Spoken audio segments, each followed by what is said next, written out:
Hi, I'm Anna, and my title today is Prepping is Crazy, or is it? Who is prepping? But my subject is, why is prepping not crazy? Why should you prepare for your own well-being? Let's take a look first at who else is prepping. Federal and state agencies are prepping. What was the stated goal of FEMA's prepping? It was to plan and identify required resources, but based on a from-the-bottom-up local approach. Wait, what? What did they just say? A bottom-up local approach? What's that?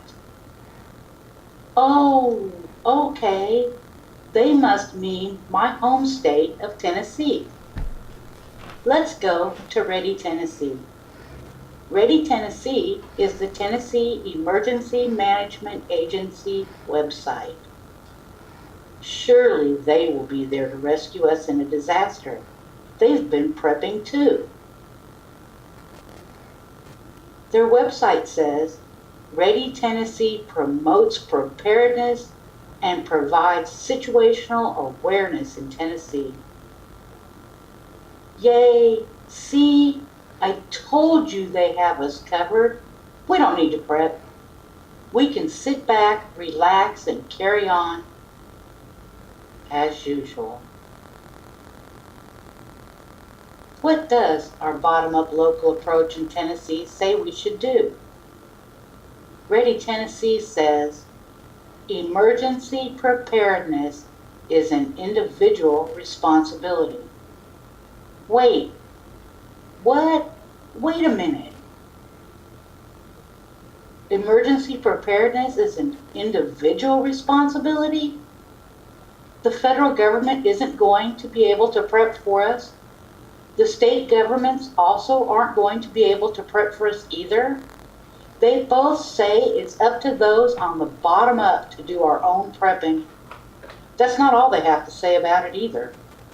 They say, it is important for you to be able to care for your family and assist others in your community when a disaster strikes. Wait, what? It just said it was an individual responsibility. Now they're saying that I am the disaster relief assistance program of others in my community? But I didn't prepare. Prepping is crazy. How can I do what the federal, state, and local governments trained for and still cannot provide for us? What more do they have to say about this?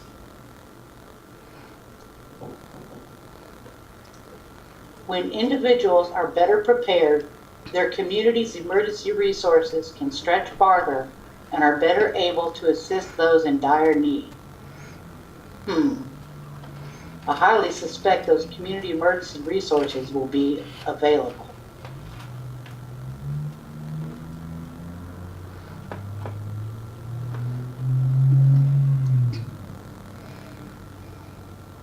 Why do those federal and state agencies tell you that you might need up to 2 years or more of prepping supplies?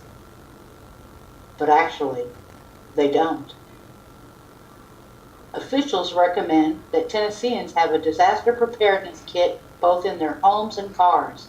They even provide a link. Click here for a complete list of items that the American Red Cross recommends in a disaster preparedness kit. Let's click together. Here's a list of the contents of a sample kit they suggest you keep in both your car and home. Carry a 10-gallon water jug, a tinfoil blanket, and a 4-inch rain poncho, safety goggles, and a face mask for dust. And finally, you should have a flashlight, tiny radio, and batteries for both. Do you feel prepared? I don't. Let's take a look at infrastructure. According to the Tennessee Emergency Management Agency, it could take 6 months, a year, or possibly 2 years to restore power, and the entire eastern half of the United States would be affected. However, the loss of the electrical power grid could have the biggest impact on our lives.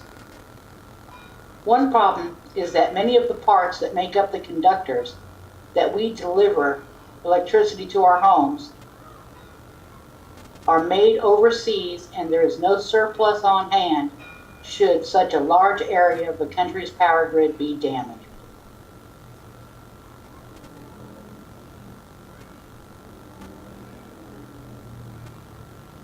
Let's think about that.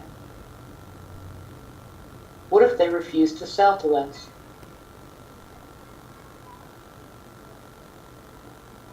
Let's move on. Cell phone towers are not seismically protected, and most would fail.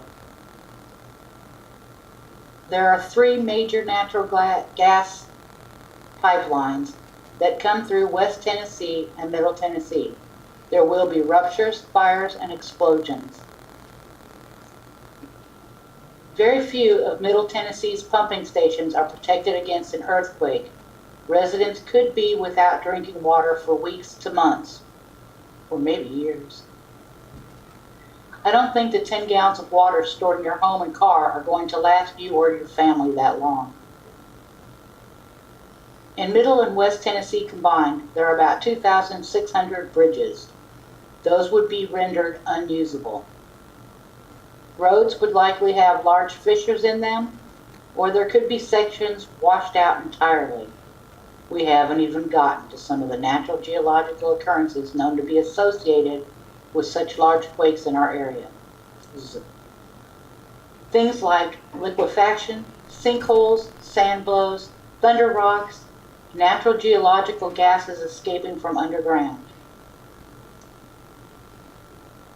Dams are built to withstand a 5.0 to 5.5 magnitude on the Richter scale, but we're talking about a 7.0 to 7.5. It could be the worst case scenario for the United States Army Corps of Engineers and the TVA, Tennessee Valley Authority, requiring rescues of people and loss of infrastructure along the banks of the rivers. Mass flooding. What about the domino effect of these dams as they break? Exactly how much water could we be talking about? Even if some dams survived a large quake, they are not prepared to receive such large amounts of discharged water from failed dams upstream. I don't think the 4-inch rain poncho is going to help you out here. Some estimates suggest that a major earthquake in the New Madrid zone would be a nationwide catastrophic event, largely due to the interruption in transportation, communications, fuel supplies, and the economic consequences that would be experienced as a result of damage to the infrastructure. That's right, it would affect not only the trucking industry that supplies food, but even the major shipping industries along our eastern seaboard and Gulf coasts. Imported items could not be shipped by train or trucks from these areas to the interior or to across the country to the West Coast. Although much shipping comes in from the West Coast also, who among us knows how much this will affect the rest of the country as well? With all these possibilities, how can you and your family be prepared? And that was my ending statement. Thank you.